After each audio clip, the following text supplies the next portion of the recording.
1939. The armies of Nazi Germany begin their conquest of Europe. First of all is Poland, then Denmark, Norway, France, Belgium, Luxembourg, and the Netherlands. Now the year is 1941. With an army over 7 million strong, the Nazi war machine turns to the east and begins the invasion of the Soviet Union. Using blitzkrieg tactics, they advance quickly, smashing relentlessly through the Soviet defenses and arrive at the capital city of Moscow in under 4 months. Desperately short of reinforcements, the Soviet defense of Moscow now falls to thousands of raw recruits who must hold out against the well-trained German forces in the freezing cold of the Russian winter. Stalingrad, 1942. German forces, having reduced the city to rubble in a massive aerial bombardment, meet with heavy resistance as the Soviet Red Army throws its entire force into the defense of Stalingrad. In the chaos of constant warfare, battle lines have dissolved. The ruins of the city have been divided up into hardpoints surrounded by no man's land. The German tactical advantage of the mechanized blitzkrieg and its coordinated infantry and tank attacks is rendered useless in the concentrated street fighting. Threatened with execution if they retreat, the Soviet troops have no choice but to push forward into the bloodbath. Soviet forces, the German Sixth Army at Stalingrad continues to crumble in the absence of a desperately needed supply line. Many German soldiers trapped in the city, who are now literally starving and running out of ammunition, continue to fight regardless, fearing that the Soviets will execute those who attempt to surrender. The fighting amongst the firebombed ruins of the city intensifies, as thousands of Soviet infantry continue to retake Stalingrad one block at a time.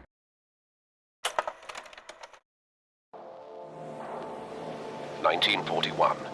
The Desert Fox, Field Marshal Erwin Rommel, arrives in Libya to assume command of the Africa Corps.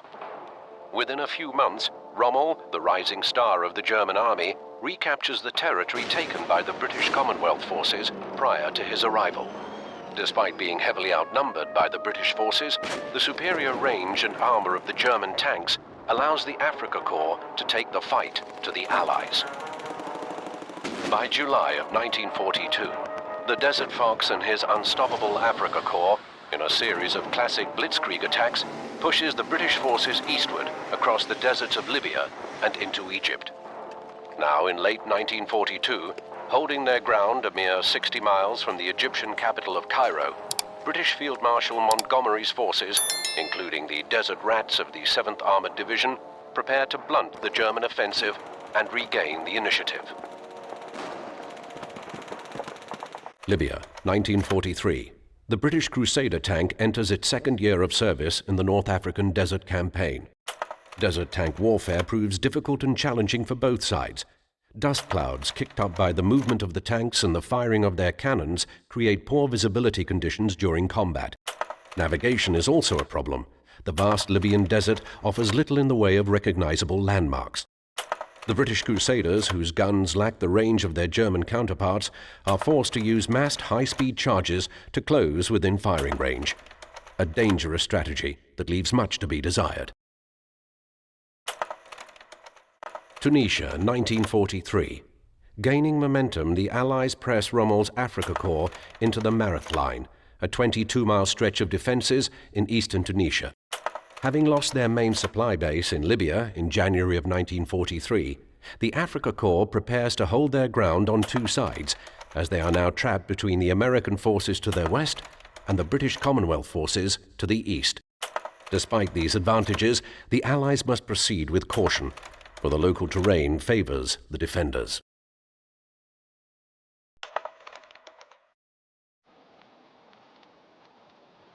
Soldiers, sailors, and airmen. You are about to embark upon a great journey, toward which we have striven these months. The eyes of the world are upon you. The hopes and prayers of liberty-loving people everywhere with you. In company with our brave allies and brothers in arms on other fronts, you will bring about the destruction of the German war machine, the elimination of Nazi tyranny over the oppressed peoples of Europe, and security for ourselves in a free world. Your task will not be an easy one. Your enemy is well trained, well equipped, and battle hardened.